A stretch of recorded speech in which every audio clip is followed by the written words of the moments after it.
চব্বিশের জুলাই অভ্যুত্থানে কয়েক হাজার ছাত্র জনতা আহত হয়েছেন, প্রাণ দিয়েছেন অসংখ্য মানুষ। ছাত্র জনতার আন্দোলনে যোগ দিয়ে পেটে 2টি গুলি খেয়েছিলেন কেরানীগঞ্জের সুজন মিয়া।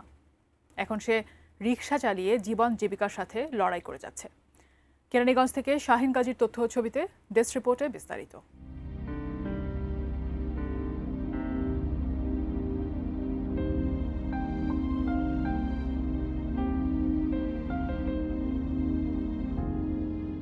গত বছরের 5 আগস্ট পুরান ঢাকার তাঁতীবাজার অবস্থান নিয়েছিলেন বৈষম্যবিরোধী শিক্ষার্থীরা। সেখানে তীব্র হতে থাকে ছাত্র আন্দোলনের বিক্ষোভ। এক পর্যায়ে উত্তাল হয়েছিল বংশালসহ পুরান ঢাকার একাধিক এলাকা। আন্দোলনকারীদের সহযোগিতায় এগিয়ে যান কেরানীগঞ্জের বেসরকারি ইন্টারনেট অফিসে চাকরিজীবী মোহাম্মদ সুজন মিয়া। 5 আগস্ট বেলা 12 ঘটিকায় তাঁতীবাজারে আন্দোলনরত শিক্ষার্থীদের সাথে নয়াবাজারের দিকে আগায় সুজন। সেই সময় 2টি গুলি লাগে তার পেটের অংশে। আন্দোলনরত শিক্ষার্থীরা উদ্ধার করে তাকে স্যার সলিমুল্লাহ মেডিকেল কলেজ হাসপাতালে নিয়ে যায়। সেখানে অপারেশন হয় সুজন মিয়ার। ক্ষত হয়েছে কলিজা অংশেও। আন্দোলনে পেটে গুলিবিদ্ধ হওয়ার পর থেকে ব্যাহত সুজন মিয়ার স্বাভাবিক কর্মজীবন। গত 1 বছর ধরে রিকশা চালিয়ে ও আত্মীয় স্বজনের সহযোগিতায় কোনো রকম জীবন জীবিকার সাথে লড়াই করে যাচ্ছে সুজন মিয়া। সরকারিভাবে 2 লক্ষ টাকা অনুদান পেলেও খরচ হয় চিকিৎসায়। আমি মোহাম্মদ সুজন। আমি গুলিবিদ্ধ হই 5 আগস্ট। 5 আগস্টে গুলিবিদ্ধ হওয়ার পর আমি মিরপুর সলিমুল্লাহ হাসপাতালে বিগত 2.5-3 মাস হাসপাতালে ভর্তি ছিলাম। এর আগে আমি নেট অফিসে জব করতাম। ওই গুলি খাওয়ার আগে আমি নেট অফিসে জব করতাম। সেখানে জব করার ফাঁকে ফাঁকে যখন এই স্বৈরাচার সরকার আমাদের ছাত্র ভাইদের উপর, সাধারণ পাবলিকের উপর, শিশুদের উপর যেভাবে নির্মমভাবে গুলি করতেছিল, এগুলো দেখার পরে কোনো মানুষই ঠিক থাকতে পারে না।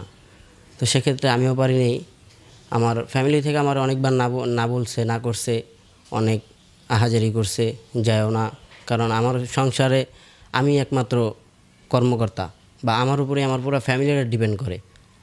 আপনারা যাচাই বাছাই করে দেখতে পারেন।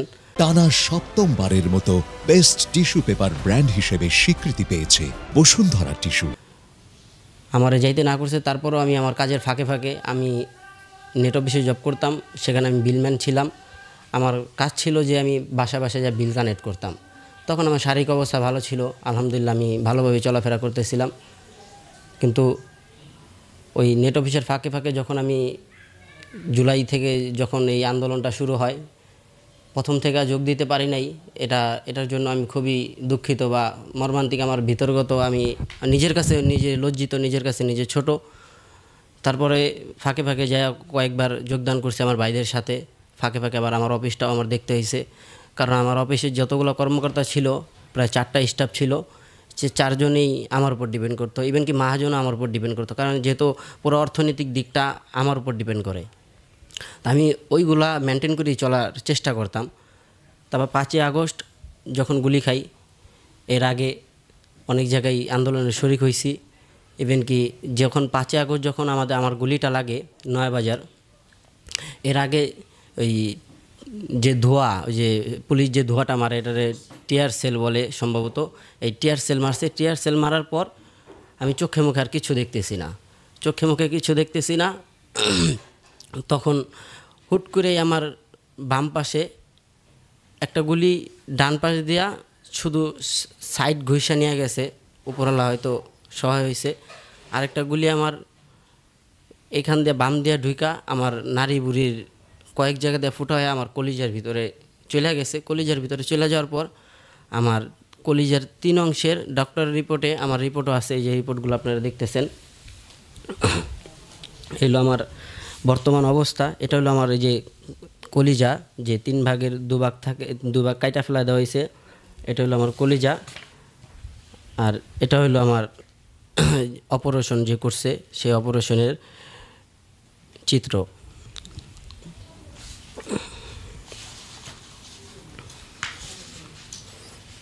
এই একটা। আর এই যে এই একটা যেটা বললাম যে যেটা সাইড দিয়ে বের হয়ে গেছে, তারপরে যেগুলিটা যে সাইড দিয়ে যেটা বের হয়ে গেছে, আর এই যে আমার সব কাগজপত্র সব ডকুমেন্টগুলো এখানে শো আছে, এখানে আছে। এই যে হাসপাতালের যত কাগজগুলো ছিল আমার এভরিথিং, অনেক কাগজ,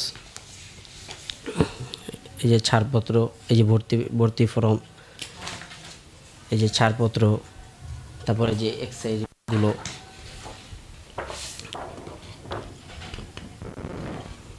আমি এই যে রিক্সা চালাইতে আমার খুবই কষ্ট হয়। আমি 350 টাকা আমার হাফ বেলা গাড়ি চালা জমা দিতে হয়, তারপর আমি 200-400 টাকা যাই পাই।